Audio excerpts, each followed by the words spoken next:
ആ IPCC റിപ്പോർട്ടും NASA അനാലിസിസും ചർച്ച ചെയ്ത ഏക ലെജിസ്ലേച്ചർ കേരള ലെജിസ്ലേച്ചർ. ഒരു പാർലമെന്റ് പോലും ലോകത്തെങ്ങും കൊണ്ടുവന്നിട്ടില്ല.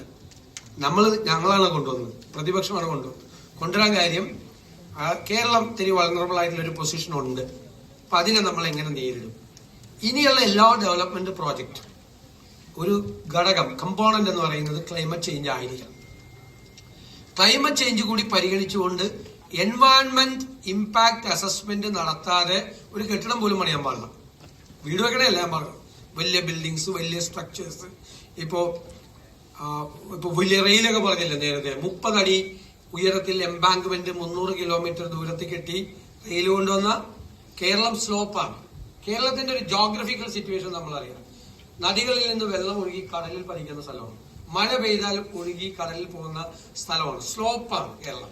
അപ്പൊ അത് ആ ക്ലൈമറ്റ് ചേഞ്ചിന്റെ ഭാഗമായിട്ടുള്ള ഡിസാസ്റ്റേഴ്സിന് സാധ്യതയുള്ള ഒരു സ്ഥലത്ത് അതുകൂടി കണക്കാക്കിക്കൊണ്ട് അതിനെ കൗണ്ടർ ചെയ്യാൻ വേണ്ടിയിട്ടുള്ള വേറെ മെഷേഴ്സ് വേണം.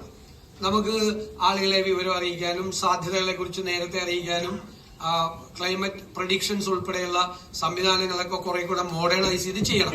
പക്ഷെ എല്ലാ ഡെവലപ്മെന്റ് ആക്ടിവിറ്റിയും കേരളം ഇങ്ങനെ ഒരു ക്ലൈമറ്റ് ചേഞ്ചിൽ വൾണറബിളായി മാറുന്ന ഒരു സ്ഥലമാണ് എന്നുള്ളൊരു കൺസെപ്റ്റ് നമ്മുടെ മനസ്സിലുണ്ടാകും. ഇത് രണ്ടും, ഈ ബ്രെയിൻ ഡ്രെയിനെ കുറിച്ച് പറഞ്ഞതും ക്ലൈമറ്റ് ചേഞ്ചിനെ കുറിച്ച് പറഞ്ഞതും വളരെ പ്രധാനപ്പെട്ട കൺസേൺ ആയിട്ട്